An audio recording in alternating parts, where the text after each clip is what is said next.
আমাদের এই দেশে অসংখ্য মাজার আছে, আজমতি সেজদার নাম দিয়া শিরিক করতেছে, আছে না নাই? অসংখ্য জায়গা আছে। আমরা মাজারের বিরোধিতা করি না, আমরা বলি এটা তোমরা মাজারে যাও, সমস্যা নাই।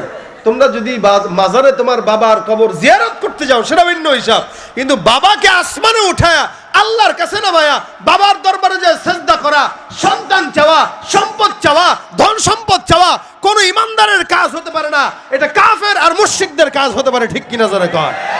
পীরগিরি আর মাজার পূজা চলছে দেশটা জুড়িয়া, শিরকি আর ভণ্ডামিতে দেশটা গেছে ভরিয়া। পীরগিরি আর মাজার পূজা চলছে দেশটা জুড়িয়া, শিরকি আর ভণ্ডামিতে দেশটা গেছে ভরিয়া। গাজার কলকিটান মারিয়া, গাজার কলকিটান মারিয়া দেখায় খাজার সার। ওরা শিক্ষিত শয়তান, ওরা জয়, ওরা শিক্ষিত শয়তান, ওরা শিক্ষিত শয়তান। দুর্নীতির ওই আখড়ায় বসে, দুর্নীতির ওই আখড়ায় বসে জাহির করে জ্ঞান, কলম দিয়ে কামায় টাকা ধরে সাধুর ভান।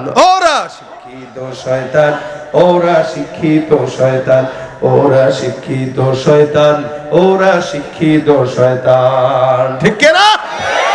পীরগিরি আর মাজার পূজা শিক্ষাঙ্গনের দিকে ভাইরে দেখো না চোখ মেলিয়া, ছাত্ররা সব বই ছাড়িয়া থাকে শুধু প্রেম লইয়া।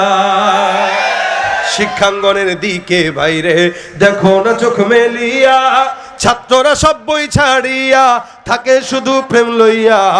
অস্ত্র সে তো সঙ্গের সাথী, অস্ত্র সে তো সঙ্গের সাথী হইতে মাস্তান।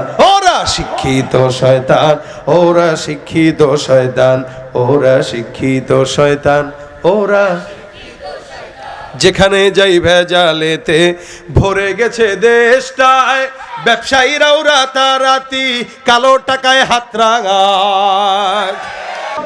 গৌরবের সম্মানিত পরিচালক আলহাজ হযরত মাওলানা মুফতি সাঈদ আহমদ সাহেব আমাদের মাঝে উপস্থিত হয়েছেন, উপবিষ্ট আছেন। আমি হযরতকে সবিনয় অনুরোধ করছি মাহফিল ইন্তেজামিয়া কমিটির পক্ষ থেকে হযরত তার জবান থেকে কোরআন ও হাদিসের আলোকে মূল্যবান নসিহত পেশ করার জন্য।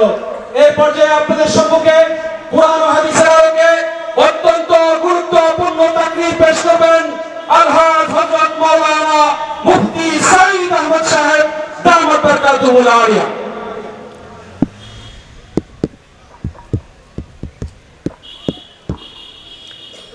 আসসালামু আলাইকুম ওয়া রাহমাতুল্লাহি ওয়া বারাকাতুহু। আওয়াজ বাড়বে, টোটাল আওয়াজ বাড়বে। ইন্নাল হামদুলিল্লাহ, الحمد لله علي الذات عظيم الصفات سميع السمات كبير الشان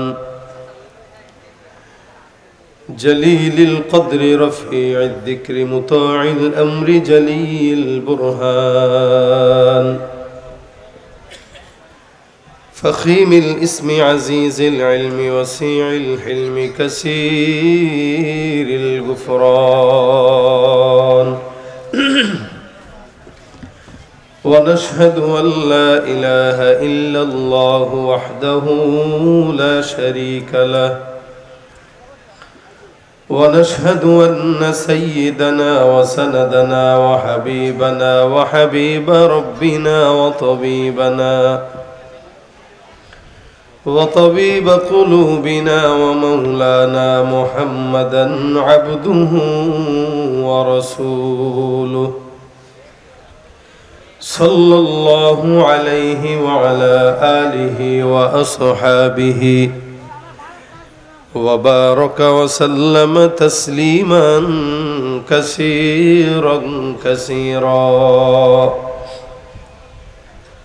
الذي أرسله الله تعالى بالحق بشيرا ونذيرا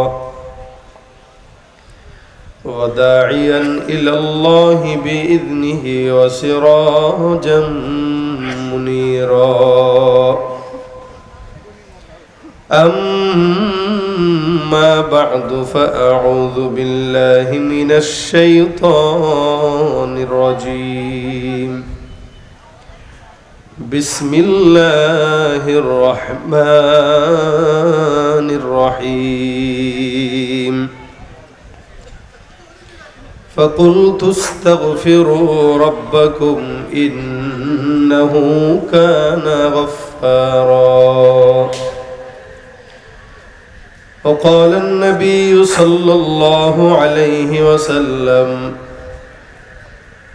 من لزم الاستغفار جعل الله له من كل هم فرجا ومن كل ضيق مخرجا ويرزقه من حيث لا يحتسب أو كما قال عليه الصلاة والسلام সকলে জবান খুলে দুরূদ শরীফ পড়ি আল্লাহুম্মা সাল্লি আলা মুহাম্মাদিন ওয়া আলা আলি মুহাম্মাদ কামা সাল্লাইতা আলা ইব্রাহিম ওয়া আলা আলি ইব্রাহিম ইন্নাকা হামিদুম মাজিদ আল্লাহুম্মা বারিক আলা মুহাম্মাদিন ওয়া আলা আলি মুহাম্মাদ كما باركت على إبراهيم وعلى آل إبراهيم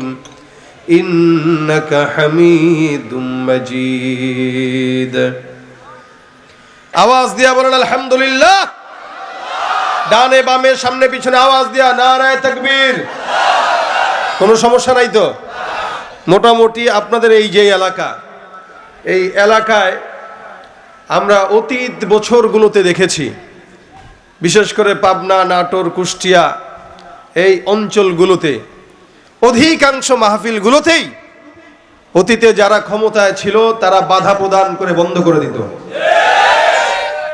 এমনও হয়েছে প্রশাসন এসে স্টেজে উঠতে দেয় নাই এরকম অসংখ্য আলেমদেরকে বাধা দিয়েছে দেয় কিনা আলহামদুলিল্লাহ এখন আর সেই সময় নেই কি বলেন ঠিক না আগে কথা বলতে গেলে ডানে বামে তাকানো লাগতো কথা বলেন ঠিক কিনা ইনশাআল্লাহ ভবিষ্যতের বাংলাদেশ আমরা এরকম বাংলাদেশ দেখতে চাই যেই দেশে কোরআন সুন্নাহর কথা হবে বাধা দেওয়ার মতো কোনো নাস্তিকের দুঃসাহস হবে না ইনশাআল্লাহ তবে একটা কথা বলতে চাই যদি ওই 15-16 বছরের স্বৈরাচারী সরকারকে বাংলার জনগণ বিদায় করেছে তবে এখনো পর্যন্ত এদেশ ইসলাম আর মুসলমানদের হয় নাই মনে রাখবেন এটা সরকার একদল যাবে আর একদল ক্ষমতায় আসবে এদেশে 53 বছরের ক্ষমতায় আমরা পালাবদল দেখেছি কিন্তু শান্তি দেখি নাই যতক্ষণ কোরআন সুন্নাহর আইন এদেশে না আসবে শান্তি আশা করা যায় না ঠিক কিনা ধরে শান্তির জন্য কোরআন দরকার আছে না নাই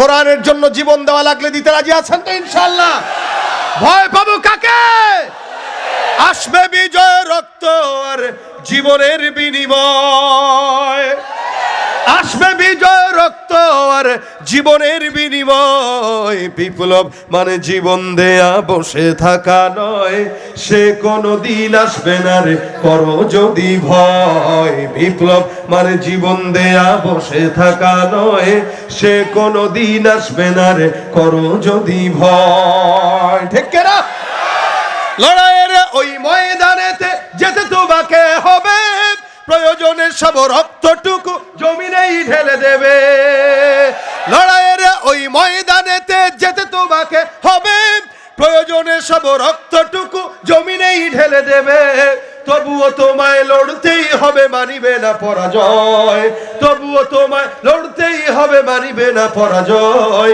বিপ্লব মানে জীবন দেয়া বসে থাকা নয় সে কোনদিন আসবে না রে করো যদি ভয় ভয় পাবো কাকে আওয়াজ দিতে ভয় আছে কোনো কার জন্য আওয়াজ দিব ভাই আমি শারীরিকভাবে কিছুটা অসুস্থ ঠান্ডা ভিতরে জ্বর গলা ভাঙা আপনাদের অসুস্থতা থাকুক বা না থাকুক আগামীকাল তো প্রোগ্রাম নাই নাকি আমার তো আছে সুতরাং আমি যদি গলার মায়া না করি আপনাদের করা যাবে আওয়াজ দেন পাওয়া যাবে যতক্ষণ থাকবো জায়গাটাকে জিহাদের ময়দান মানে রাখবো রাজি আছি ইনশাআল্লাহ আল্লাহ কবুল করুক বলেন আমিন মাশাআল্লাহ আমি তো দেখি সব যুবক ভাই এখানে কিন্তু মুরব্বীরা বেশি না যুবক বেশি বোঝা যাচ্ছে না দাড়ি পাকাওয়ালাদের কেউ দেখা যাচ্ছে আবার দাড়ি নাইওয়ালাদের কেউ দেখা যাচ্ছে তার মানে যুবকও আছে, মুরব্বীও আছে। বেশি কারা?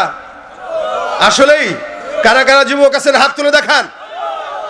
মাশাআল্লাহ, ওই যে দুইটা হাত তুলছে পাগড়িওয়ালা যুবক, দাড়ি পাকাওয়ালা যুবক, হাত নামান। মাশাআল্লাহ, এটা ভালো। সাহাবা আজমাইন যুদ্ধের ময়দানে যেতেন, তো ইনারা যুদ্ধের ময়দানে যখন যুদ্ধ করতেন, বয়স যে 50-60 বোঝার উপায় ছিল না, দেখলে মনে হতো 20 বছরের যুবক। কথা বলে না? সাহাবাদের হালত ছিল এমন। এটা ইমানের কওয়াত। সুতরাং আমরাও যখন দ্বীনের আন্দোলনের পথে যাব, 60 বছর 50 বছর দেখার সময় নাই, প্রত্যেকটা মানুষ জান্নাতি বয়সের যুবক হয়ে যাব, ঠিক কিনা বলেন? তবে আমি আজকে একটু পরীক্ষা করব, আসলে যুবক বেশি না মুরব্বী বেশি। প্রথমে তাকবীর দেব, যারা মুরব্বী আছেন তারা আল্লাহু আকবার দিবেন। কারা কারা মুরব্বী একটু চেনার জন্য বলে দেই, আজকের এই মজমায় যারা বিবাহ করেছেন এরা সবাই মুরব্বী, ঠিক আছে? আমি আছি আপনাদের সামনে, কারা কারা সামনে থেকে হাতটা তুলে দেখান। বিবাহিত, মাশাআল্লাহ, বোঝা যাচ্ছে আপনারা পাস করবেন। হাত নামান, লিল্লাহে তাকবীর। শুধু মুরব্বীরা, বিবাহিতরা নারে তাকবীর। এবার অবিবাহিতরা হাতটা তুলে দেখায় দাও। কারা কারা বিয়ে করে নাই, ঘরে বউ নাই, ফকির মিসকিন? আওয়াজ কি কম হবে না বেশি হবে? আসলেই আসলেই নারে তাকবীর। মাশাআল্লাহ, এই আওয়াজ শেষ পর্যন্ত থাকবে, আল্লাহ পাক কবুল করুক, বলেন আমিন। ভাই, আমি আপনাদেরকে প্রশ্ন করি, বলেন তো, এই জায়গায় আমরা যারা বসা আছি, এমন একজন হাত উঠান যে আমার জিন্দেগির বুঝ হওয়ার পর থেকে আজ পর্যন্ত কোনোদিন আমি একটা গুনাহ করি নাই। আছেন কেউ এরকম? কেউ আছেন? কেউ হাত তুলতে পারবে? যত বড় পীর হোক, যত বড় বুজুর্গ হোক, এই দুনিয়াতে এমন কোনো মানুষ নাই যার কোনোদিন গুনাহ হয়। প্রত্যেকটা বান্দার গুনাহ আছে। কিন্তু আফসোসের বিষয় এটা, আমরা এই সমাজে যখন চলি, অন্যের দোষ যখন আমার কাছে জানা থাকে, আমি নিজের দোষের কথা ভুলে তার দোষের পিছনে ছোটা শুরু করি। এবং এটা এত বেশি পরিমাণে, মানে এটা মুমিনদের পছন্দনীয় গুনাহে একটা লিস্টের ভিতরে 1 নম্বরে আছে। নামাজও পড়ে, অন্যের দোষ নিয়ে ঘাটাঘাটিও করে, যেন তার জিন্দগিতে কোনো দোষ নাই, একমাত্র দোষ অমুক তমুক। আর গ্রামের চায়ের দোকান যতগুলো আছে, এই চায়ের দোকানগুলো হলো সবচাইতে বড় গুনাহের আড্ডাখানা। কিভাবে? এক একটা গ্রামের চায়ের দোকান এক একটা সংসদ। কথা বুঝেন না আপনারা?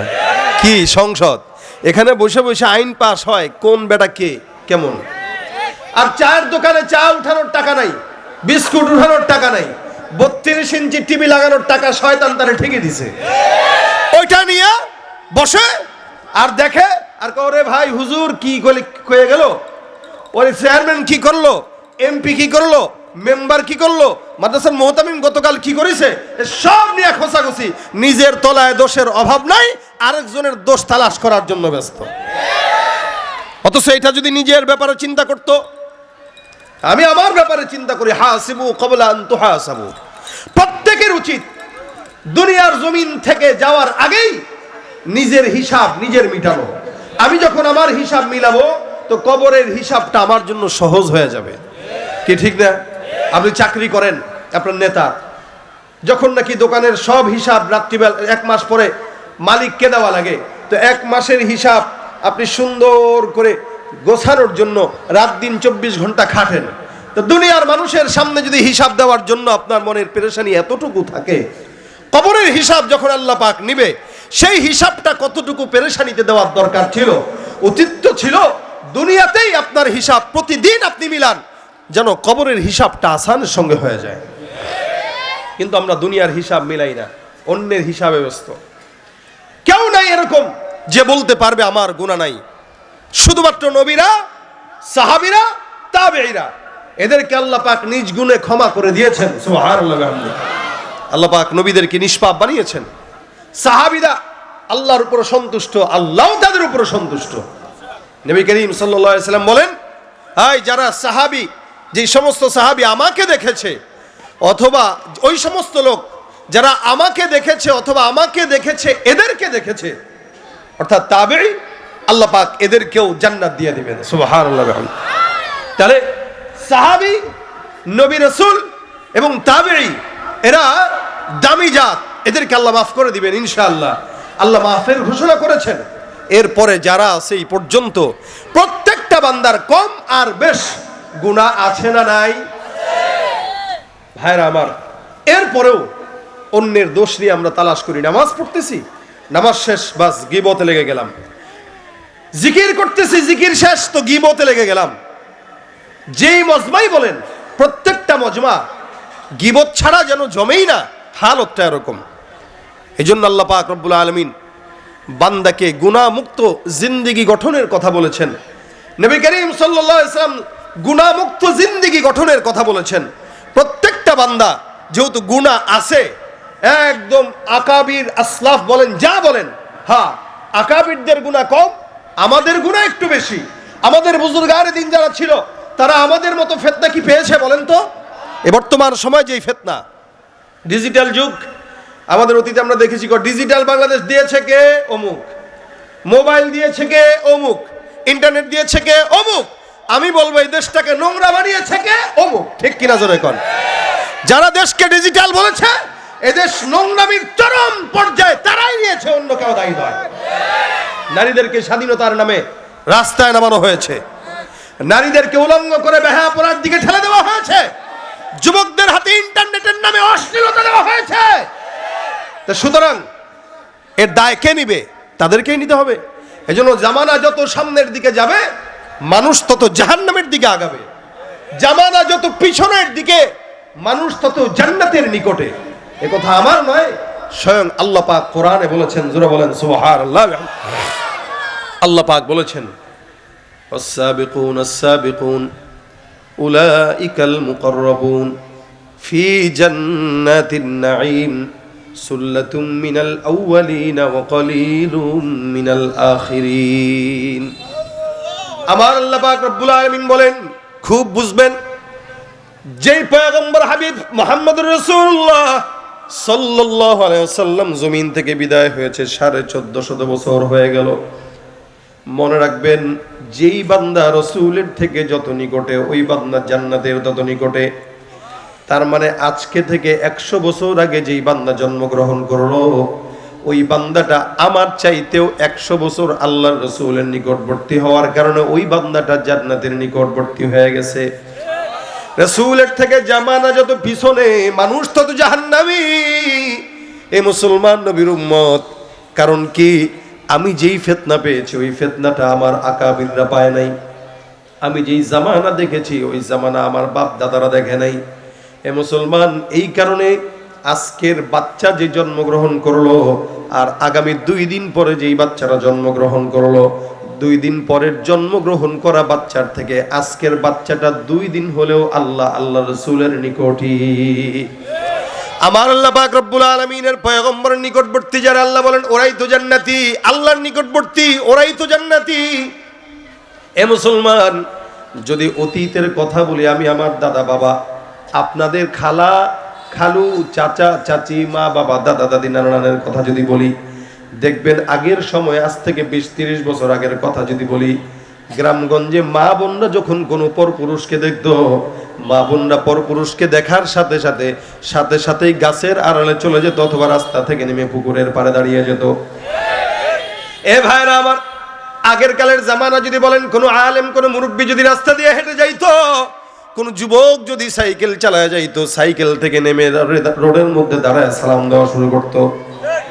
আর এখন এই কয়েকটা বছরের ব্যবধানের মধ্যে তাকায় দেখেন, যুবকরা সালাম দেবে তো দূরের কথা, মুরব্বী দেখলে মুরব্বীর নাকের মধ্যে আবার সিগারেটের ধোঁয়া ছাড়তে দ্বিধা করে না। যেই মা বোনরা পরপুরুষদেরকে দেখলে রোড থেকে নেমে যায়, গাছের আড়ালে লুকায়, ওই মা বোনদেরকে এই সময় তাকায় দেখেন, কোন পরপুরুষ যদি তারা দেখে, ওড়নাটা যদি বুকের উপরেও থাকে, আবার ওটাকে সরায়, তারপরে আবার দেখায়, তারপরে দেয়। আগে সরাবে, দেখাবে, তারপরে দিবে। এ মুসলমান, এই জন্য বলি, আগের কালের সময় এখনকার সময় পার্থক্য।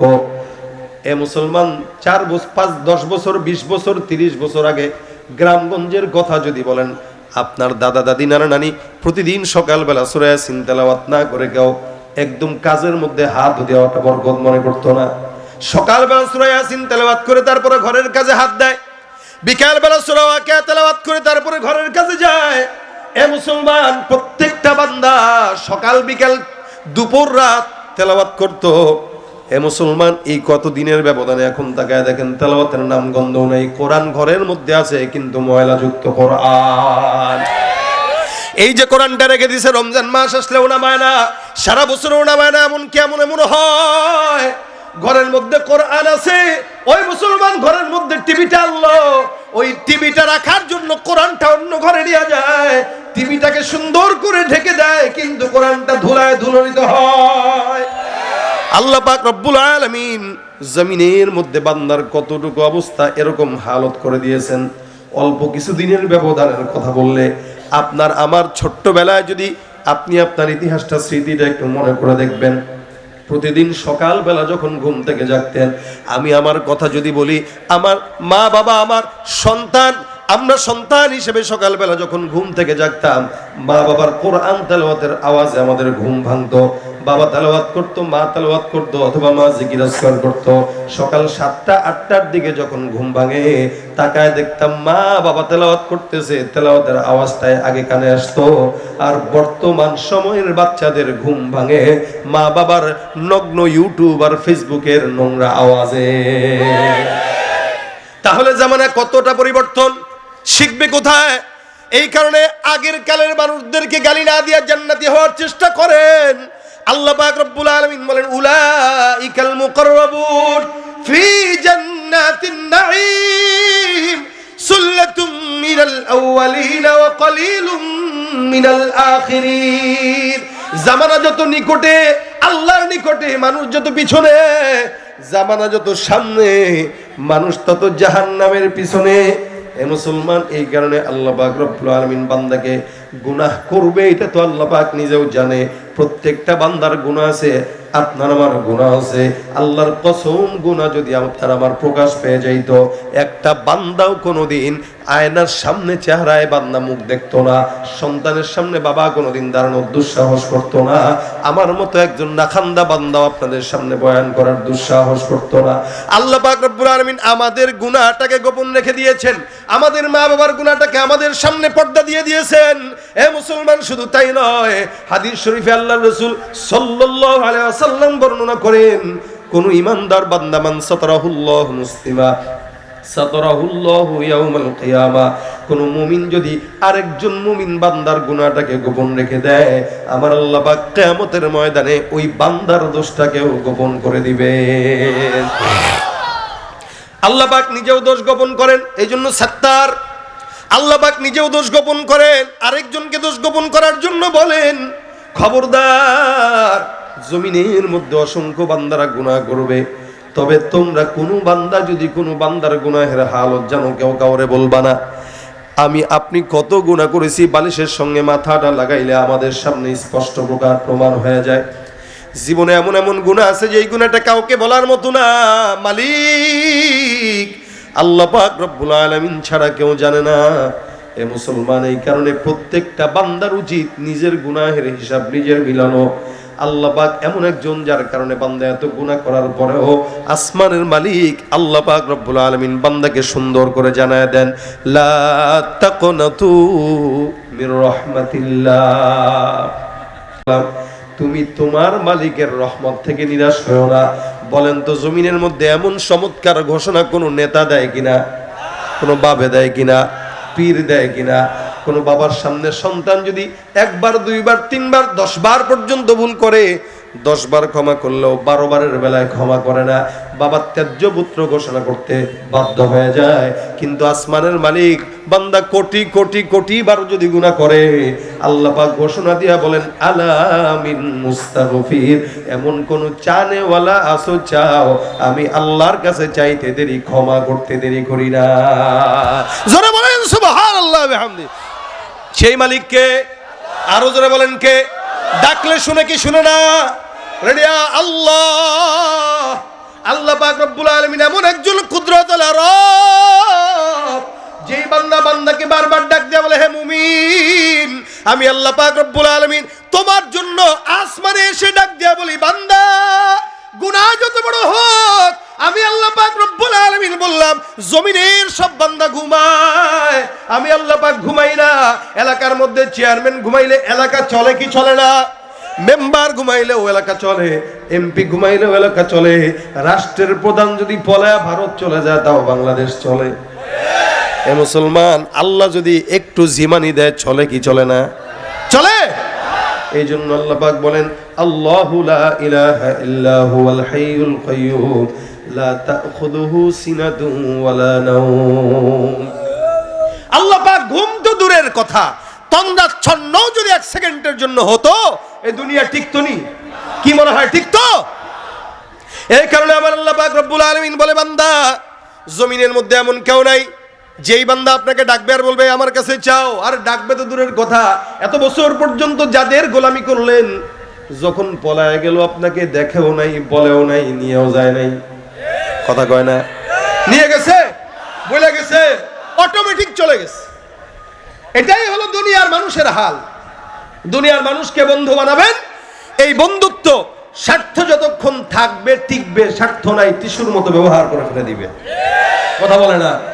কিন্তু আল্লাহর সঙ্গে বন্ধুত্ব করেন, আল্লাহ বান্দার হাতকে জান্নাত পর্যন্ত নিয়ে যায় ধরে। সুবহানাল্লাহ। হ্যাঁ, রাসূলের সঙ্গে এটা ওয়াদা। আমার পয়গম্বর ডাক দিয়ে বলেছিল সাকরাতুল মাউতের সময়, মালিক জমিনের মধ্যে আমি যে দুনিয়া থেকে বিদায় হব, আমার উম্মতদের হালত কি? আল্লাহ পাক রব্বুল আলামিন বলেন, পয়গম্বর জমিন থেকে আপনি বিদায় হবেন, আপনার টেনশনের কারণ নাই।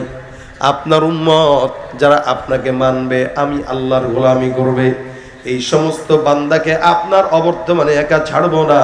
আমি আল্লাহ পাক রব্বুল আলামিন বান্দার হাতটা ধইরা বান্দাকে জান্নাত পর্যন্ত নিয়ে যাব। আল্লাহ পাক রব্বুল আলামিন বান্দাকে এত মহব্বত করেন, এই কারণে বন্ধুত্ব আল্লাহর সঙ্গে। আলা ইন্না আউলিয়া আল্লাহ, আলা ইন্না আউলিয়া আল্লাহ লা খাউফুন আলাইহিম ওয়ালা হুম ইয়াহজানুন।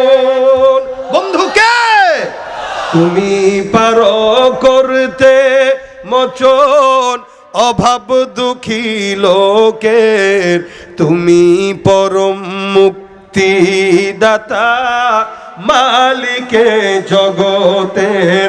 তোমার কাছে চাই যে পানা, তোমার কাছে চাই যে পানা, আমরা প্রতিদিন তোমার দয়ায় পূর্ণ আমার সারা নিশিদিন। কার দয়া? সে আল্লাহ এখনো আছে তো, নাকি একটু রেস্টে আছে? কিছুদিন পরে আসবে, এখন একটু ঘুমায়। আল্লাহু আকবার। সেই মালিক আমাদেরকে বলতেছেন, জেনে রাখো ইন্না আউলিয়া আল্লাহ, যারা আল্লাহর বন্ধু হয়, লা খাউফুন আলাইহিম, এদের কোনো ভয় নাই। কোথায়? বলে দুনিয়ায়। ওয়ালা হুম ইয়াহজানুন, এদের কোনো টেনশন নেই। কোথায়? বলে জাহান্নামের টেনশন, আখিরাতের টেনশন, কবরে যাওয়ার পরে টেনশন না।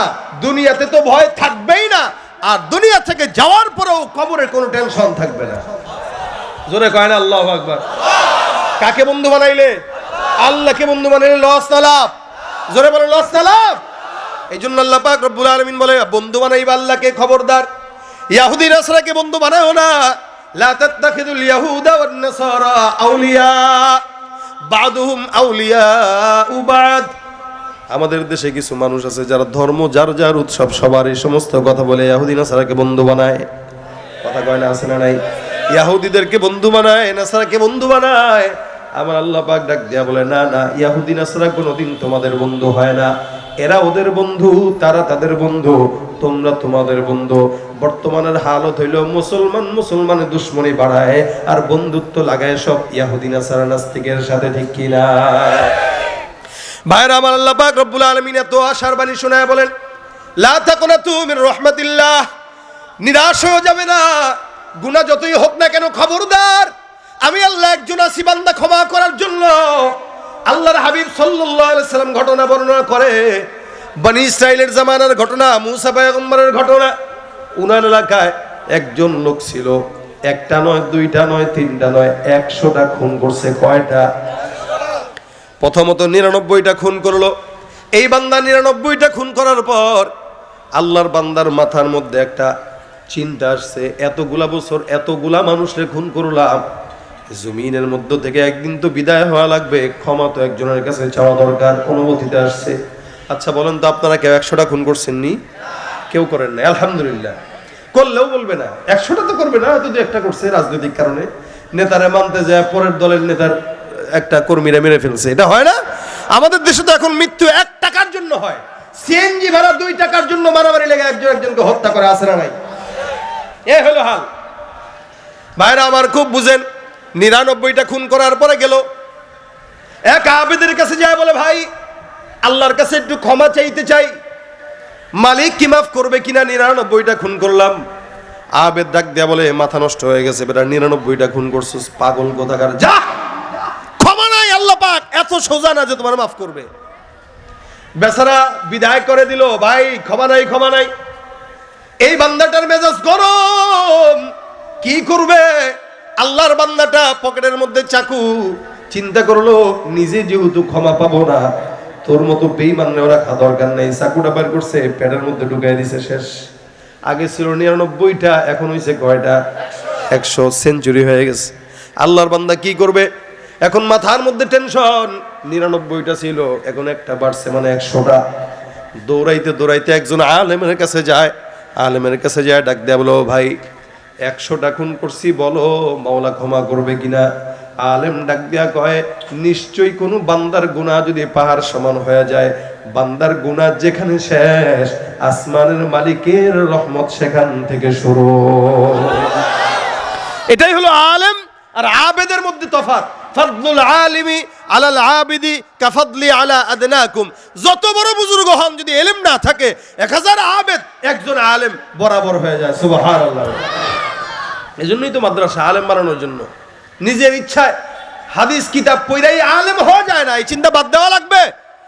মাদ্রাসায় পড়ে শিক্ষক ধরে আল্লাহওয়ালাদের সহমতে থেকে ইলমের যে নূর পাওয়া যায়, এই নূর নিজে নিজে পড়ে পাওয়া যায় না, ঠিক কিনা বলে? এই জন্য ভাইরা আমার খুব বুঝবেন, আল্লাহর বান্দাটা এবার যায়, আলেম যায় ডাক দেয়া বলে, যাও এমন একজন লোক ওই জায়গায় আছে, সেখানে যাও, নিজের গুনাহগুলো মাফ করো, বান্দার হাতে তওবা করে আল্লাহর কাছে মাফ চাও, আল্লাহ পাক রব্বুল আলামিন তোমার মাফ করে দিবে। বাসার থেকে গোসল করে রওনা হয়ে গেছে তওবা করার জন্য। উদাহরণস্বরূপ আপনাদের কাশীনাথপুর থেকে ঢাকায় যাবে তওবার জন্য, বাস ওখানে যে মাফ টাফ চাবে, আল্লাহওয়ালার কাছে হাতে ধরে বায়াত হবে, রওনা হয়ে গেছে। হঠাৎ করে প্রতিমধ্যে সিরাজগঞ্জ শহর পর্যন্ত গেল, বা মোড় পর্যন্ত গেল, কড্ডার মোড় পর্যন্ত গেল। মালিক ডাক দিয়ে বলে, আজরাইল যাও, ওই বান্দার জানটা কবজ করে নিয়ে আসো। আল্লাহর ফেরেশতা জিবরাইল গেল, আজরাইল গেল, জান কবজ করা হয়ে গেল। সুন্দর করে বান্দার লাশটা তৈরা হয়ে গেল। ফেরেশতা 2 দল, জান্নাতের একটা, জাহান্নামের একটা। জান্নাতের ফেরেশতা ডাক দেয়া বলে, মালিক এই বান্দাটা জান্নাতি। আর জাহান্নামের ফেরেশতারা ডাক দেয়া বলে, না না এটা জাহান্নামী। কেন? বলে বান্দা 100টা খুন করার পর আবার কেমনে আল্লাহর কাছে ক্ষমা পায়? আর জান্নাতের ফেরেশতারা ডাক দেয়া বলে, না না এই বান্দাটা 100 খুন করলেও তওবার জন্য কিন্তু রওনা হয়ে গেছিল। সুবহানাল্লাহ। নিয়ত যদি করে কেউ, মাশাআল্লাহ, কেউ যদি নিয়ত করে, আল্লাহ পাক মুসলমানকে এত অফার দিয়েছেন, কেউ যদি নিয়ত করে নেক কাজের, তো নিয়ত করলো কিন্তু নেক কাজ করেও নাই, আল্লাহর হাবিব বলেন একটা পরিপূর্ণ নেকি তার আমলনামায় লেখা হয়ে যায়। মানে হাম্মা বিহাসানাতিন কাতাবাল্লাহু লাহু হাসানাতান কামিলা। নবী বলেন কেউ যদি খালি নিয়ত করে, তা আল্লাহ পাক তার আমলনামায় পরিপূর্ণ নেকি একটা লিখে দান করেন। নিয়ত করেন ফজর নামাজ পড়বো ইনশাআল্লাহ, ইনশাআল্লাহ, এই যে পড়েন নাই কিন্তু নেকি লেখা হয়ে গেছে। আর গুনাহের নিয়ত করবেন, যতক্ষণ গুনাহ না করবেন ততক্ষণ গুনাহ লেখা হবে, করার পরেও আলাদা সময় দেওয়া হবে যে আপনি মাফ চান কিনা। যদি চান তো আল্লাহ পাক ক্ষমা করে দিবেন। এটা হলো ইমানদারের আল্লাহর তরফ থেকে পাওয়ার। সেখানে বান্দা তাওবার নিয়ত করছে কিন্তু হায়াত শেষ। 2 দল, এক দল মারামারি করে আল্লাহ পাক জান্নাতে, আরেক দল কয় জাহান্নামে। মালিক তাকে সমাধান দেয়, ডাক দেয়া বলে, ফেরেশতা যাও যাও, এই বান্দা যে বাসার থেকে তাওবার দরজা পর্যন্ত রওনা হয়ে গেছে, বান্দার তওবার দরজা পর্যন্ত রাস্তা যদি বেশি হয়, বান্দা জান্নাতে যাবে, আর যদি রাস্তা কম হয় বান্দা জাহান্নামে যাবে। এবার যাও ফেরেশতারা মাপা শুরু করে দাও। 1 হাত 2 হাত 3 হাত করে আল্লাহর ফেরেশতারা মাপা শুরু করে দিল। আমার আল্লাহ পাক ডাক দেয়া বলে, হে জমিন, আমি আল্লাহ পাক রব্বুল আলামিন আদেশ করলাম, জমিন যেই বান্দাটা 100টা খুন করার পর তওবার নিয়ত করলো, হায়াত নাই, ওই বান্দাটার জন্য জমিন তুমি জান্নাত পর্যন্ত দীর্ঘ লম্বা হয়ে যাও। জমিন লম্বা হয়ে গেল। আল্লাহ পাকের ফেরেশতারা মাপা শুরু করে দিল।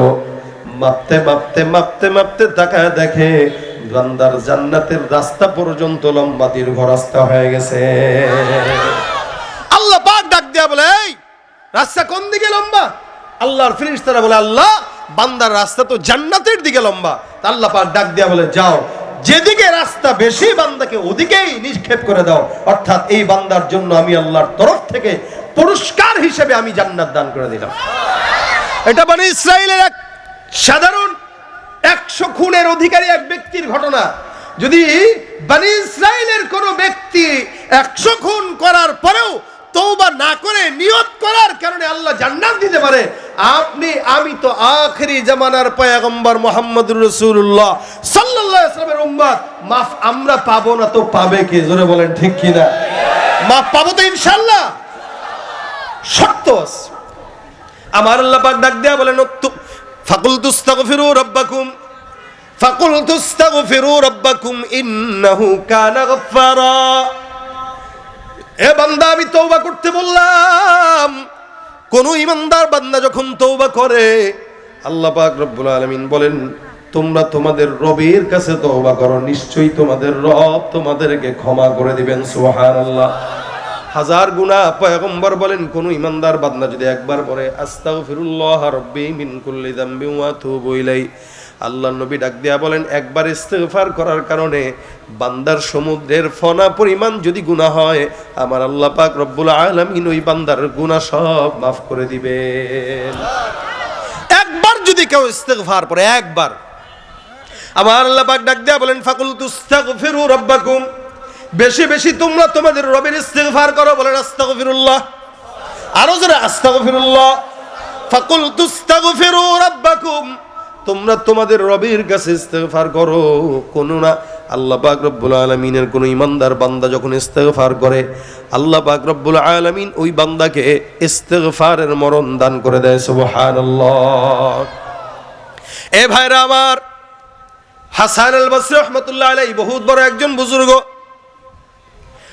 উনি একবার সুন্দর করে বসা মজলিসের মধ্যে উনার খাদেমরা বসা গল্প করতেছেন।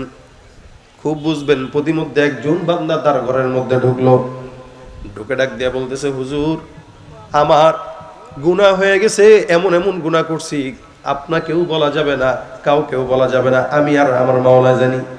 এমন একটা আমল শিখায় দেন যে আমলের কারণে আসমানের মালিক আমারে ক্ষমা করে জান্নাত দান করে দিবেন।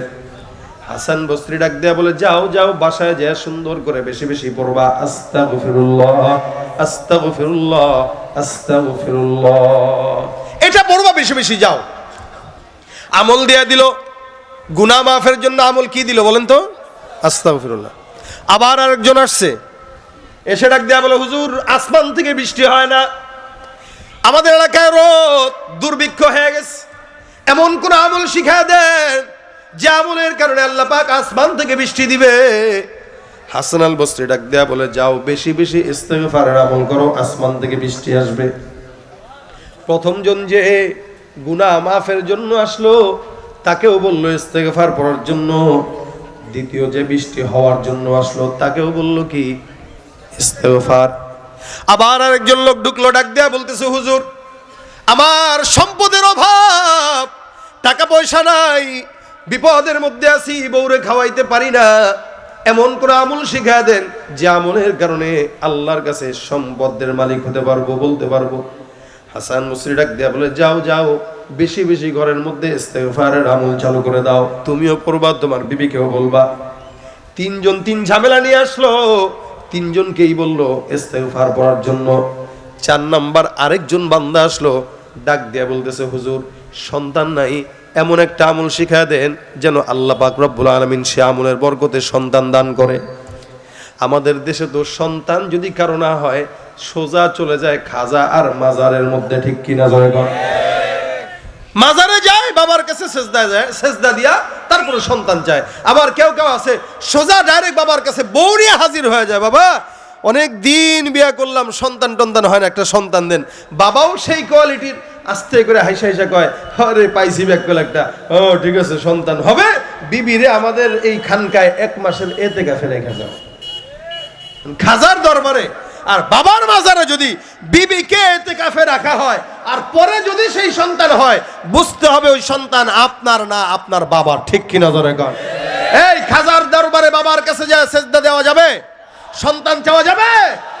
এই যদি কেউ চায় ঈমান থাকবে কি? কথা কয় না, থাকবে? ডিমের হালি কত এখন?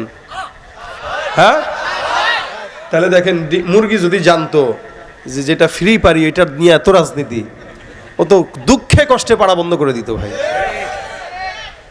কৃষক শ্রমিক কষ্ট করে আর আমার দেশের ধান্দাবাজদের মুখে হাসি উঠে। মনে রাখবেন, এক স্বৈরাচারী বিদায় হইলেও এখনো স্বৈরাচারী শেষ হয় নাই। এক স্বৈরাচারী কি বিদায় করতে পেরেছে বাংলার জনগণ? এখনো যদি কেউ আবার স্বৈরাচারিতার ভূমিকায় নিজেদেরকে পদার্পণ করতে চায়, মনে রাখতে হবে স্বৈরাচারীর 15-16 বছরের সরকারকে যেই বাংলার জনগণ 40 মিনিটের আলটিমেটাম দিয়ে দেশ থেকে পালাতে বাধ্য করেছে, নতুন করে স্বৈরাচার যদি আবার এদেশে আসতে চায় 20 মিনিটের মাথায় তাদেরকে দেশ ত্যাগ করে বাধ্য করবে, ঠিক কিনা জোরে কর।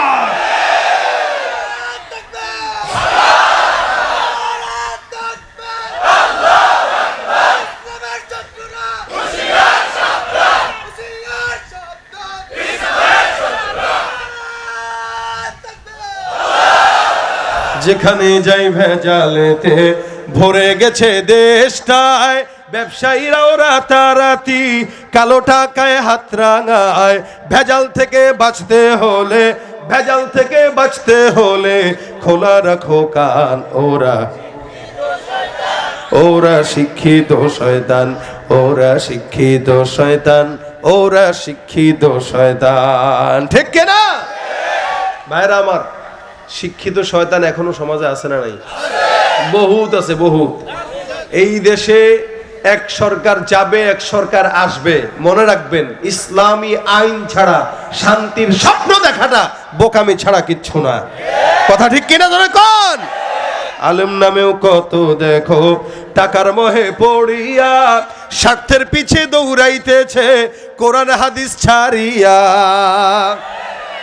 জিহাদ ছেড়ে কেউ বা ধরছে, জিহাদ ছেড়ে কেউ বা ধরছে দরবেশেরই ভান। ওরা শিক্ষিত শয়তান, ওরা শিক্ষিত শয়তান, ওরা শিক্ষিত শয়তান, ওরা শিক্ষিত শয়তান, ঠিক কিনা ভাইরা আমার?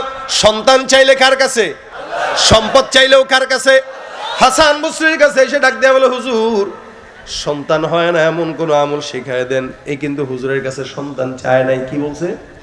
আমল দেয়া দেন। হাসান বসরি যায় ডাক দেয়া বলে, যাও বাবা ইস্তেগফার পড়ো। প্রথমে একজন গুনাহের জন্য আসলো, ইস্তেগফার বলল।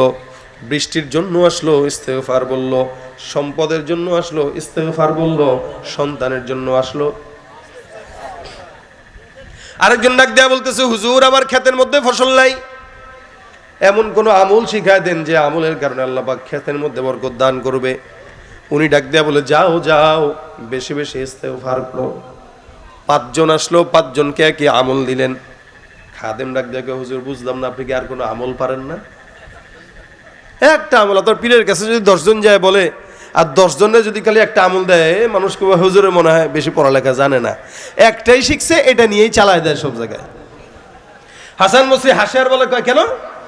কয় 5 জন আসলো একই আমল, কারণটা কি? হাসান আল বসরি ডাক দেয়া বলে, 5 জন যে আসলো একই আমল দিলাম, কারণ এই আমলটা আমিও দেই না, আমার বাপেও দেয় নাই, দাদাও দেয় নাই। আমি যে আমলটা দিয়েছি ওই আমলটা আমার আসমানের মালিক আল্লাহ রাব্বুল আলামিন দিয়েছে। সুবহানাল্লাহ। বুঝেন, আল্লাহ আমল দিয়েছে, কোনো পীর না, কোনো বুজুর্গ না। আপনি আপনার পীরের আমল পাইলে তো একদম 24 ঘন্টা আমল করতে থাকেন। মালিক যে আমল দিছে ওই আমলটা তো আমাদের 24 ঘন্টা করা দরকার, ঠিক না? হাসান বসরি ডাক দেয়া বলে, আমার আল্লাহ কোরআনে বলেছেন, ফাকুলতু আস্তাগফিরু রাব্বাকুম ইন্নাহু কানা গফফারা। নিশ্চয়ই এক নাম্বার, কোন বান্দা যদি ইস্তেগফার করে, ওই বান্দা যদি গুনাহগার থাকে, ওই বান্দার গুনাহ থেকে মুক্ত করে বান্দাকে মাফ করার দায়িত্ব আল্লাহর।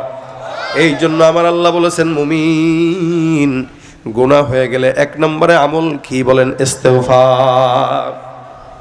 2 নম্বরে আমার আল্লাহ ডাক দেয়া বলেন, ইউরসিলিস সামা আলাইকুম মিদরারা। কোন ইমানদার যদি ইস্তেগফার আদায় করে, আমার আল্লাহ পাক রব্বুল আলামিন ডাক দেয়া বলে, ওই বান্দা আসমান থেকে আমি আল্লাহ ইস্তেগফারের মাধ্যমে সুন্দর রহমতের বৃষ্টি দান করব। আমলটা দিছেন কে? 3 নম্বরে, কোন ইমানদার বান্দা এমন যদি থাকে যেই বান্দাটার সম্পদ নাই, রিজিকের অভাব, দোকানে বরকত নাই, বেচা কিনা নাই, বাজারের দোকান আছে, আল্লাহ পাক রব্বুল আলামিন বলে, কেউ যদি ইস্তেগফার আমল করে, ওয়ায়ুমদিদকুম বিআমওয়াল, ওই বান্দার রিজিকের ওসাত আমি আল্লাহ কুদরতি ভাবে দান করে দিব। সুবহানাল্লাহ। আবার কোন বান্দা সন্তান যার নাই, বিয়ে হয়ে গেছে, বউরে খালি দোষ দেয়। আমাদের দেশে সন্তান না হলে খালি বউর দোষ, বেড়ার দোষ থাকলেও বেড়া কয় না, খালি বউর দোষ। আমার আল্লাহ পাক ডাক দেয়া বলেন, ইস্তেগফার করো। কোন বান্দা যদি সন্তান না হয়, আমি আল্লাহ কুদরতি ভাবে বান্দাকে সন্তানের ব্যবস্থা করে দিব। বান্দার ফসল যদি বরকত না হয়, খেতে যদি ফসল না হয়, ইস্তেগফার করো।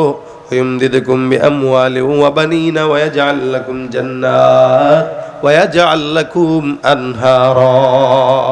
ও যা নিয়ামত দরকার সব নিয়ামত আমি দিব। আমল কয়টা? কি ভাইরা আমার খুব বুঝবেন। এই কারণে হাদিস শরীফে পয়গম্বর বলেন, আমি নিজেও প্রতিদিন 100 বার ইস্তেগফার করতাম। সুবহানাল্লাহ। রাসূল কয়বার পড়তেন? 100 বার। তাহলে আমাদের তো 1 কোটি বার পড়া দরকার। আমরা গুনাহ করতেছি, গীবত করতেছি, শিকায়াত করতেছি, এখানে গীবত, ওখানে গীবত, ওই হুজুরের কি দোষ, ওই হুজুরের কি দোষ। ভাই কি ফায়দা? ফায়দা কি বলেন? আপনি গীবতের কারণে নিজের নেকিগুলা হারাইতেছেন, আরেকজনের গুনাহগুলা নিজের কাঁধে নিতেছেন। কি ঠিক না? মনে করেন আমি সাঈদ, আমি থাকি ঢাকায়, আপনি থাকেন পাবনা, আপনি এখানে বসে বসে আমার নামে না জেনে গীবত একটা করলেন। আপনাকে যদি বলা হয়, ভাই সাঈদ আহমদকে যদি আল্লাহ পাক জান্নাত দেয়, তুমি মানবা? কেমনে জান্নাত পায়? এত জাহান্নামী। ধরলেন আপনি চান আমি জাহান্নামে যাই, কিন্তু আপনি জায়গায় জায়গায় বসে বসে আমার গীবত করে গোপনে গোপনে আমার জান্নাতের রাস্তা খুলে দিচ্ছেন, আপনি নিজেও জানেন না কেন? গীবতের মাধ্যমে। কি ঠিক না? কথা বলেন ঠিক কিনা? এই জন্য আমি বলি, গীবত যদি করতে হয় মায়ের নামে করেন, বাপের নামে করেন। কেন জানেন? কারণ আপনার মা বাবার জন্মদাতা হিসেবে আপনি যখন মা বাবার গীবত করবেন, আপনার গুনাহগুলো, মা বাবার গুনাহগুলো আপনার কাছে আসবে, আপনার নেকিগুলো মা বাবার কাছে যাবে। ঘরের নেকি ঘরেই থাকলো, মা বাবা জান্নাতে গেল। কি ঠিক না? আপনি অন্তত আপনার মা বাবাকে জান্নাতে দেন না, কিন্তু মা বাবার নামে গীবত করলো, এবার ফাটালাম একদম। আমার মায়ের নামে কস, বাবার নামে কস, বাবার নামে কইলে গায়ে লাগলে একজন মুমিন ভাইয়ের নামে কিভাবে গীবত হয়? এই জন্য আল্লাহ পাক বলেন, ইন্নামাল মুমিনুনা ইখওয়া ফাসলিহু বাইনা আখাওয়াইকুম। প্রত্যেকটা মুমিন ভাই ভাই। কেউ যদি কোনো ভুল করে, ইসলাহের নিয়তে একে শুধরায় দাও, এটা আল্লাহ পাকের আদেশ। সেটা না করে গীবত শিকায়াত করে অযথা নিজের গুনাহের আমল নামাকে ভারী করার কোনো দরকার নাই। ওই সময়টা ইস্তেগফার করেন, অন্তত নিজের গুনাহটা কমবে, বাড়বে না। রাজি আছেন করতে ইনশাআল্লাহ? হার টাইম হাতের কাজ আছে, পায়ের কাজ আছে, জবানের কাজ নাই। আমি এত দূর থেকে আপনাদের এখানে আসলাম, এসে এই ভাঙা গলায় অসুস্থ শরীর নিয়ে 2-4টা কথা বললাম। এই কথা বলার পরে এখান থেকে উঠলেন, বাসায় গেলেন, কোনো কিছু যদি পকেটে নিয়ে না যেতে পারলেন, তা ফায়দাটা কি? আচ্ছা বলেন তো, আপনারা মাদ্রাসায় টাকা দিচ্ছেন না? নিজের পকেটের টাকা খরচ করে আসছেন তো নাকি? কেউ কি টাকা দিবে? দিবে না। আসার পরে আবার কমিটিরা টাকা আপনাদের পকেটে রেখে দিচ্ছে, আবার বাসায় যাবেন নিজের পকেটের টাকা দিয়া। পকেট তো কিছু খালি হয়েছে নাকি? মনে করেন 1000 টাকা নিয়ে আসলে এখন আর হয়তো 100 টাকা আছে, বা 5000 টাকা নিয়ে আসছেন এখন হয়তো 1000 টাকা আছে, তা খালি হইল। বাকি টাকা যে আপনি এখানে রেখে গেলেন, ওটা তো ভরে নিয়ে যাওয়া লাগবে। তো বললেন কি, টাকাটা দেওয়ার মাধ্যমে সওয়াবও কামাইলেন, আর এখান থেকে একটা আমল নিয়ে গেলেন, অন্তত পকেটটা ভারী হয়ে তারপরে গেল। কথা বুঝেন নাই মনে হয়? ঠিক আছে তো ইনশাল্লাহ? হাতের কাজ আছে, পায়ের কাজ আছে, জবানের কোনো কাজ থাকে না। জবানের কাজ একটা উঠাবো, ইস্তেগফার। কি বলেন? এটা আল্লাহ পাক যেন আগে আমাকে তৌফিক দান করে, এরপরে যেন আপনাদেরকে দান করে। এমনি বসে আছেন, আস্তাগফিরুল্লাহ আস্তাগফিরুল্লাহ আস্তাগফিরুল্লাহ, বিবিরে বলবেন তুমি ইস্তেগফার করো। রান্না করার সময় ইস্তেগফার, তরকারি কোটার সময় ইস্তেগফার, ডাউল রান্নার সময় ইস্তেগফার, উঠান ঝাড়ু দেওয়ার সময় ইস্তেগফার, গরুর থেকে দুধ দোয়াইতেছে ইস্তেগফার, ছাগল চড়াইতেছে ইস্তেগফার। অর্থাৎ যেই কাজেই ইস্তেগফার করবেন, কোনো বান্দা যদি প্রত্যেকটা প্রতিনিয়ত বান্দা ইস্তেগফারের আমল করে, আমার আল্লাহ ওই বান্দাকে মুস্তাজাবুদ দাওয়া বানায় দেয়। সুবহানাল্লাহ। মুস্তাজাবুদ দাওয়া মানে আল্লাহ পাক যেই দোয়াই করবেন আল্লাহ পাক সেটা কবুল করবে, এটা মুস্তাজাবুদ দাওয়া। কেউ যদি ইস্তেগফার আমল বেশি বেশি করে, আল্লাহ পাক তাকে মুস্তাজাবুদ দাওয়া বানায় দেয়। ভাই, মাহফিল অনেক শুনেন আপনারা, প্রতিনিয়তই প্রোগ্রাম শুনেন, আমরা করতে করতে ক্লান্ত, আর কত করা যায়। কিন্তু কথা হলো এটা, আমাদের মাকসাদ, এত দূর থেকে আসলাম, আপনাদের থেকে কিছু কথা শুনবো, এখান থেকে আবার চলে যাব। যাওয়ার পরে আমি বাসায় শুয়ে শুয়ে যেন আপনাদের কিছু আমলের সওয়াবের ভাগিদার যেন আমি হইতে পারি, এটাই আমাদের মাকসাদ। এইটা আমাদের বুজুর্গানে দিনটা করে গেছেন। যে কোনো জায়গায় গিয়েছেন তো ছোট্ট একটা কাজ দিয়ে আসছেন। আমরা আমাদের বুজুর্গদের জিনিস নকল করে আপনাদের কাছে বলি, নিজের থেকে বানায় বলার যোগ্যতা আমাদের নাই, বলিও না, বলতে পারিও না। আমরা আমাদের আকাবির বুজুর্গানের দিনদের থেকে যেটা শিখছি ওটা আপনাদেরকে বলি। সেই ধারাবাহিকতা আমি আপনাদেরকে এই কথাটা বললাম। আজকের মাহফিল থেকে খালি হাতে না যে বাসা পর্যন্ত যাবেন একটা কাজ নিয়ে, সেটা কি? ইনশাআল্লাহ বলেন। এই যে নিয়ত করছেন, আমার বিশ্বাস আল্লাহ রাসূল সাল্লাল্লাহু আলাইহি ওয়াসাল্লামের হাদিস অনুযায়ী আমলনামায় সব লেখা হয়ে গেছে। তুলেন যে আমাগো হাত তুলছেন, কি লেগে তুলতে বলছি? হ্যাঁ তুলেন, হাত তুলেন। আস্তে আস্তে তুলতেছে, মনে করছে পকেটে ঢুকাইতে বলবো, থাক না মান।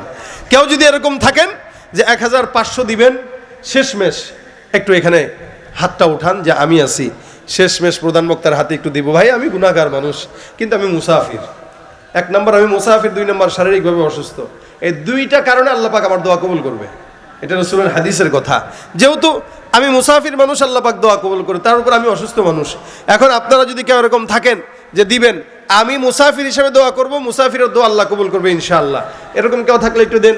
যে মাদ্রাসার জন্য আমি 2টা টাকা দিব, 5টা টাকা দিব, 10টা টাকা দিব, কেউ থাকলে একটু হাতটা উঠান। কে আছেন দেখি, কে আছেন শেষমেশ?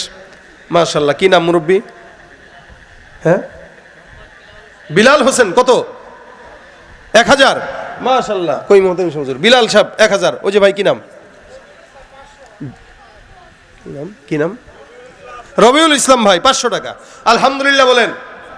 আল্লাহ পাক জানে মালে বরকত দান করুক। বেলাল হোসেন 1000, চিনছেন? আর রবিউল সাহেব 500। আর কে আছেন? আর কে আছেন? 1000, 2000, 500। ভাই 500 করে হইলেও দেন, আমার ইজ্জত একদম নষ্ট করেন না। চাইছি যেহেতু, সম্মানটা বজায় রাখেন, একটা সঙ্গীত শোনায় দেবো। কে আছেন? হাতটা উঠান। 500, 1000। মাশাআল্লাহ মুরব্বী, আল্লাহ পাক সুস্থতার হায়াত দান করুক। কি নাম? আব্দুল মান্নান সাহেব 1000 টাকা। আল্লাহ পাক কবুল করুক, বলেন আমিন। আর কে আছেন? আর কে আছেন? উঠলেই ঠকবেন, এশকের গজল হবে ইনশাআল্লাহ। শুনবেন? না শুনলে আমার আপত্তি নাই, আমি না শুনাইতে পারলে বাঁচি, কারণ কণ্ঠের হালত তেমন ভালো না। নগদে ভাই 450। মাশাআল্লাহ। মনে যে পকেটে যেটা ছিল এটাই দিয়ে দিছে মনে হয়। আল্লাহ পাক যুবক ভাইকে সুস্থতার হায়াত দান করুক, বলেন আমিন। আর কে আছেন? 500, 1000 এখানে নিয়ে আসেন নগদ থাকলে। মাশাআল্লাহ। ভাই 100 টাকা। আর বাকি থাকলে লেখায় নেন। মাশাআল্লাহ। কি নাম? ইসলাম শেখ 500 টাকা। চাদু 500। আচ্ছা, আল্লাহ কবুল করুক। আরেক ভাই 100 টাকা। আর কে আছেন ভাই? আর কে আছেন? যার যতটুকু সামর্থ্য হয়, যার যতটুকু সামর্থ্য হয় দান করেন ইনশাআল্লাহ। আব্দুল হাকিম সাহেব 500। আল্লাহ কবুল করুক, বলেন আমিন। আর কে আছেন? ভাই ইস্তেগফারের আমল করবো তো ইনশাআল্লাহ। আল্লাহওয়ালা বুজুর্গদের মজলিসে যাব, যেখানেই আল্লাহওয়ালা বুজুর্গরা আসবে ওখানে যাবেন, ওলামা একরামদের মজলিসে থাকার চেষ্টা করবেন ইনশাআল্লাহ। তাহলে হায়াতে বরকত হবে, আমলে বরকত হবে। আল্লাহ পাক আমাদের সকলকে তৌফিক দান করুক, বলেন আমিন। আর কে আছেন? 500, 1000। মাশাআল্লাহ। এক ভাই 1000 টাকা। আল্লাহ কবুল করুক, জানে মালে বরকত দান করুক। আর কে আছেন? আর কে আছেন? এই যে মুরব্বী 500 টাকা দিছে।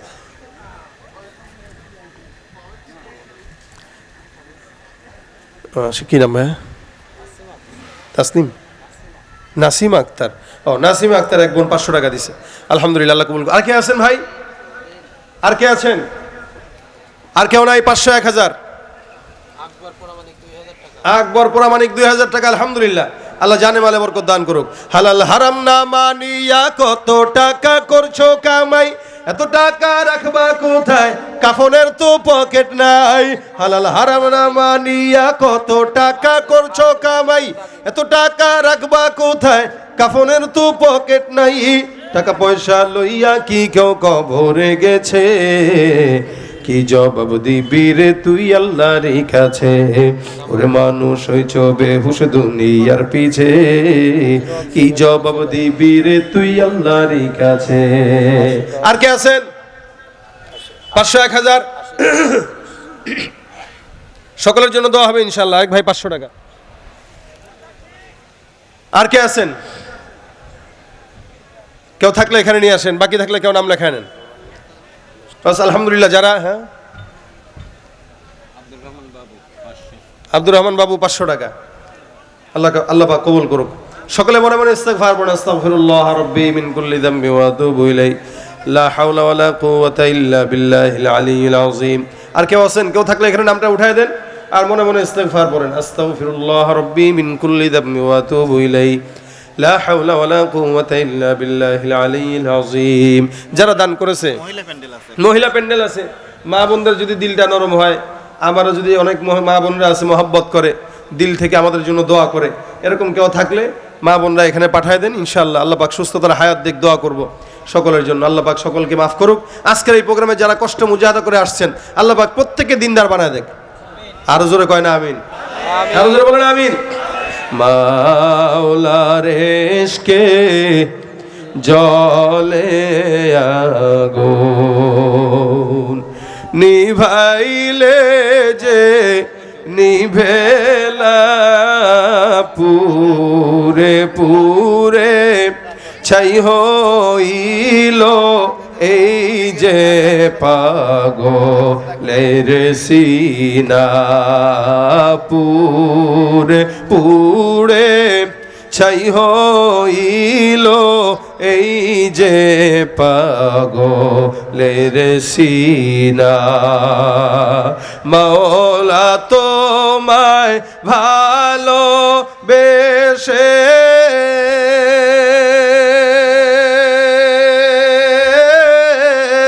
কলিজা পুড়ে গন্ধ আসে, মাওলা তোমায় ভালো বেশে কলিজা পুড়ে গন্ধ আসে। আমি তোমার নূরে যাব মিশে, তোমার নূরে যাব মিশে, দূরে ঠেলে দিও না পুরে পুরে, ছাই হইল এই যে পাগলের সিনা। মাওলার ইশকে জলে আগুন, নিভাইলে যে নিভে না পুরে পুরে, ছাই হইল এই যে পাগলের সিনা। আল্লাহ আমাদের সকলের সিনাকে কবুল করুক, বলেন আমিন। আর রুমালটা একটু ভিতরে ঢুকাই দেন।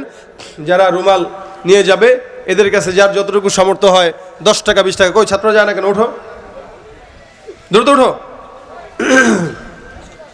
প্রত্যেকটা ছাত্র, হ্যাঁ, টুপি নিয়ে নেমে যাও। টুপি টুপি মাথার টুপি নিয়ে নেমে যাও, যার যতটুকু সামর্থ্য হয়। মা বোনদের ওখানেও মহিলা প্যান্ডেলও নিয়ে যান। মহিলা প্যান্ডেলও যার যতটুকু সামর্থ্য হয়, আল্লাহ পাক যেন সকলের দানকে কবুল করে। বেশি বেশি দান করার চেষ্টা করেন। রুমাল নিয়ে যাবে, মা বোনদের প্যান্ডেলেও যাবে, আপনাদের কাছেও যাচ্ছে। বাস আমরা আমাদের সামর্থ্য অনুযায়ী দান করব। এই মাদ্রাসার সকল হাজত আল্লাহ পাক গায়বী খাজানা থেকে পূরণ করুক। আল্লাহ পাক যারা দান করেছে সকলের দানকে কবুল করুক। দুরূদ শরীফ পড়ুন, আল্লাহুম্মা সাল্লি আলা সাইয়্যিদিনা ওয়া নাবিয়্যিনা ওয়া শাফিঈনা ওয়া হাবিবিনা ওয়া মাওলানা মুহাম্মদ সাল্লাল্লাহু আলাইহি ওয়া আলা আলিহি ওয়া আসহাবিহি ওয়া বারিক ওয়া সাল্লিম। আল্লাহুম্মা সাল্লি আলা মুহাম্মাদিন ওয়া আলা আলি মুহাম্মদ কামা সাল্লাইতা আলা ইব্রাহিম ওয়া আলা আলি ইব্রাহিম ইন্নাকা হামিদুম মাজিদ। اللهم بارك على محمد وعلى آل محمد كما باركت على إبراهيم وعلى آل إبراهيم إنك حميد مجيد. أستغفر الله ربي من كل ذنب وأتوب إليه لا حول ولا قوة إلا بالله العلي العظيم. أستغفر الله ربي من كل ذنب وأتوب إليه لا حول ولا قوة إلا بالله العلي العظيم. أستغفر الله ربي من كل ذنب واتوب اليه لا حول ولا قوة إلا بالله العلي العظيم. সকলের জন্য দোয়া করব ইনশাআল্লাহ। উঠানো হয়ে গেলে রুমালগুলো সবাই স্টেজে নিয়ে আসবে। আল্লাহ পাক রব্বুল আলামিন আজকের মাহফিলকে যেন বরকতময় করে, শেষ পর্যন্ত যারা বসছে আল্লাহ পাক সকলকে মাফ করে যেন কবুল করে, বলেন আমিন। আল্লাহুম্মা আনতাস সালাম রব্বানা তাকাব্বাল মিন্না ইন্নাকা আনতাস সামিউল আলিম ওয়া তুব আলাইনা ইন্নাকা আনতাত তাওয়াবুর রহিম। রব্বানা যালামনা আনফুসানা ওয়া ইল্লাম তাগফির লানা ওয়া তারহামনা লানাকুনান্না মিনাল খাসিরিন। রব্বানা ফাগফির লানা যুনুবানা ওয়া কাফফির আন্না সাইয়্যাতিনা ওয়া তাওয়াফফানা মাআল আবরার। রব্বুল আলামিন, মাগরিব থেকে এই পর্যন্ত গুনাহগার বান্দারা গুনাহের বোঝা মাথায় নিয়ে হাত তুলছে। আয় আল্লাহ, মেহেরবানি করে তুমি আমাদের সকলের গুনাহ খাতা তুমি আল্লাহ মাফ করে দাও। আয় আল্লাহ, যা আলোচনা হয়েছে ভুল ত্রুটি থাকলে ক্ষমা করে দাও। সওয়াবগুলো মদিনার রওজা মোবারকে পৌঁছায় দাও। আয় আল্লাহ, আমাদের সকলকে আলোচনার উপরে আমল করার তৌফিক দান করে দাও। আয় রব্বুল আলামিন, মাদ্রাসার উদ্যোগে মাহফিল, আয় আল্লাহ মাহফিলকে কবুল ও মঞ্জুর করে নাও। আয় আল্লাহ, যারা দান সদকা করেছে, টাকা দিয়ে, শ্রম দিয়ে, মেধা দিয়ে, বুদ্ধি মাশওয়ারা দিয়ে সহযোগিতা করেছে, প্রত্যেকের সহযোগিতা তুমি কবুল ও মঞ্জুর করে নাও। আল্লাহ রাব্বুল আলামিন, মেহেরবানি করে আল্লাহ, আমাদের মধ্যে অনেক অসুস্থ, আল্লাহ আমি নিজে অসুস্থ, আমাদের সকলকে ঘরে ঘরে আল্লাহ সুস্থতার হায়াত দান করে দাও। অভাবগ্রস্তদের অভাব দূর করে দাও, ঋণগ্রস্তদের ঋণ পরিশোধ করার তৌফিক দান করে দাও, বিপদগ্রস্তদের বিপদ থেকে হেফাজত করো। হে আল্লাহ, মা বোনদেরকে পর্দার বিধান মেনে চলার তৌফিক দান করে দাও। হে আল্লাহ, স্বামীর সংসার সুখের গড়ার তৌফিক দান করে দাও। হে আল্লাহ, হার ঘরে ঘরে আল্লাহ তুমি শান্তি বর্ষণ করে দাও। হে আল্লাহ, বাংলাদেশের উপরে তুমি তোমার খাস রহমত নাজিল করে দাও। হে আল্লাহ, এই দেশকে ইসলামের দেশ হিসেবে কবুল ও মঞ্জুর করে নাও। নাস্তিক মুরতাদদের থেকে আমার সোনার বাংলাদেশকে হেফাজত করো আল্লাহ। হে রব্বুল আলামিন, মেহেরবানি করে আমাদের ভিতরে, হে আল্লাহ, যারা এখনো পর্যন্ত তোমার হাবিবের রওজা জিয়ারত করতে পারে নাই, একবার হলেও জিয়ারত করার তৌফিক দান করে দাও। যারা একবার গিয়েছে বারবার যাওয়ার তৌফিক দান করে দাও আল্লাহ। আয় রব্বুল আলামিন, মরণ তো হবে আল্লাহ, তুমি শাহাদাতের মরণ দিও মালিক। আয় আল্লাহ, তোমার দ্বীনের পথে চলার মতো তৌফিক দান করে দিও আল্লাহ। আল্লাহুম্মা রযুকনা শাহাদাতান ফি সাবিলিক ওয়াজআল মাউতানা ফি বালাদি রাসূলিক। আয় আল্লাহ, আমাদের মধ্যে যাদের মা বাবা, দাদা দাদি, নানা নানি, ভাই বোন, আত্মীয় স্বজন অন্ধকার কবরে শুয়ে আছে, প্রত্যেকের কবরগুলোকে জান্নাতের বাগান বানায় দাও। যাদের মা বাবা জীবিত আছে, হায়াতের মধ্যে সুস্থতার বরকত দান করে দাও। আয় আল্লাহ, আমাদের উপরে ছায়া তাদের দীর্ঘ করে দাও আল্লাহ। রব্বিরহামহুমা কামা রব্বায়ানি সগীরা, রব্বিরহামহুমা কামা রব্বায়ানি সগীরা। সুবহান রাব্বিকা রব্বিল ইজ্জাতি আম্মা ইয়াসিফুন ওয়া সালামুন আলাল মুরসালিন ওয়ালহামদুলিল্লাহি রাব্বিল আলামিন। আসসালামু আলাইকুম ওয়া রাহমাতুল্লাহ।